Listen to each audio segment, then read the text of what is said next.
Hey guys, FunnyGuyTimmy here to do a kind of a answering a question video. Someone actually asked me about a device that I've owned for a very, very long time, and I could have sworn I did a video on it. And I was searching through all of my videos, and I couldn't find in what video it was in. So, if I've already done this, and this seems redundant, that's why.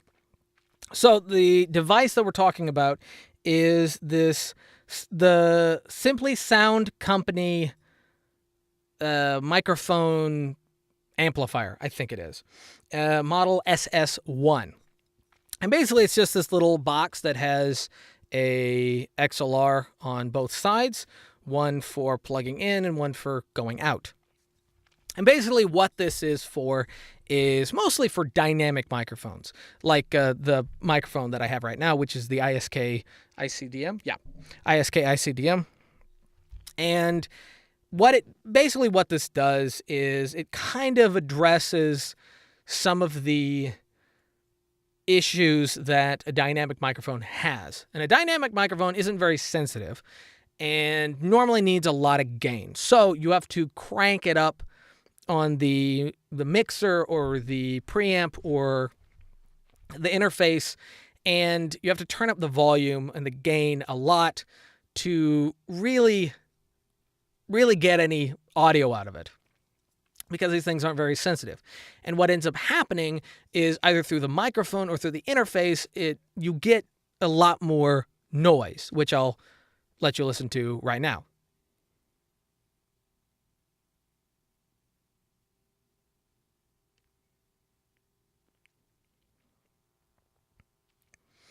So that's not bad per se.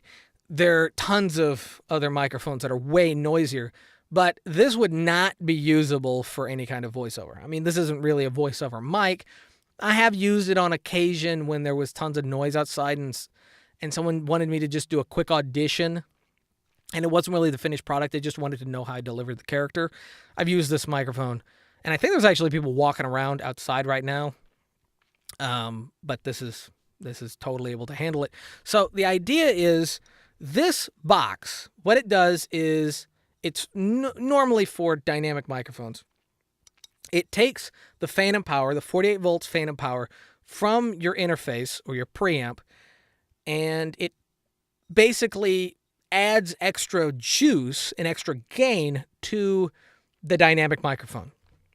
And what ends up happening is because it's providing more juice and more gain to the microphone, you're able to turn the gain down and hopefully turn down some of the interface hiss and interface noise, or the microphone noise, that hiss and that kind of mechanic. It's not noise outside, it's what's generated within these two devices. So that's what we're going to try to do. And I think I'm going to have a link to the SS-1, but I think the model that I have is actually an older model, so the link that I'll probably be providing is their newer model, but it'll basically be the same thing. It basically adds 20 dB or so, 20 to 30 dB to your microphone. So we're going to do that real quick, and basically what you're going to have to do is you're going to need an extra XLR cable. So there's going to be the XLR cable that's going to the microphone, that's going to go into the interface, and then an extra XLR that is going to go in here, like so, and then this is going to go into the interface. So this into here, this into the mixer. And right now I'm going to show you guys a picture of what the levels are on my mixer, and then when I have this plugged in, I'm going to show you what the levels are on there. So there we go. All right. Wait just a second.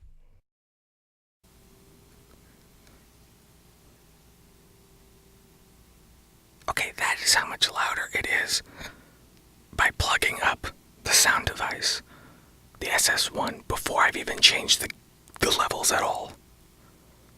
That is loud. I'm like that far away from the microphone. Okay, now we're going to turn it down. All right, so I think that's about the volume that I had it before. I'm not positive. It sounds about right in my headphones. I'm just gonna normalize the entire thing in the video. I'm not gonna normalize each different version. But there's a photo right there of what the levels are now, and there's a side by side. So now you can see how much I actually was able to turn down the gain and the levels on the mixer by plugging in the SS-1. Now, what are the benefits of this?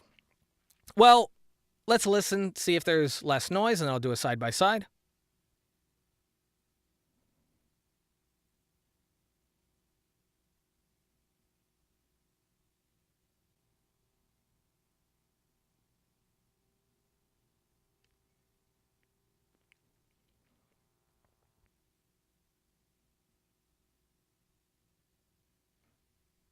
I can't really tell, not right now. Maybe I'll be able to tell in editing. But another benefit of this is now if I was to do yelling or do something really, really loud, I have a lot more room so I'm not going to be clipping. I'm not going to be blasting it. It's not going to peak. It's not going to be as likely to peak. Also, if it's really, really quiet, I can turn it up. I have a little bit more room. However, before, if it was really, really loud, I had a lot more room to turn it down. So if it's a loud source that you're recording, you're not going to be using the SS-1. But I feel like this gives me a little bit more ceiling and a little bit more floor to work with. It gives me a little bit more flexibility. Maybe not, I don't always have to have it plugged in if I'm using this microphone. Sometimes I can use it without that, but that's basically the idea of the sound device SS-1. Same thing with like a cloud lifter or a FET head, those kind of things. They're designed to add juice to dynamic microphones. Now, I think the microphone that this would probably work best with would be the Shure 7B, SM7B. That one is notorious for having, it sounds good. It's a really good microphone. It's used on the Joe Rogan podcast. But if you don't have a really good clean interface or a clean preamp, you're going to be introducing a lot of noise because you got to crank it up a lot. So anyway, that was just a test of the SS-1 from the Simply Sound Company. Hope you guys liked it. If you did, give it a thumbs up. If you didn't, give it a thumbs down. Totally fine. Subscribe if you're new. Hit the bell for notifications if you want to be notified. And leave down in the comment section below if you feel like I missed anything or got anything wrong, or would like to see any other videos or any questions answered. Leave those down there. So until next time, peace.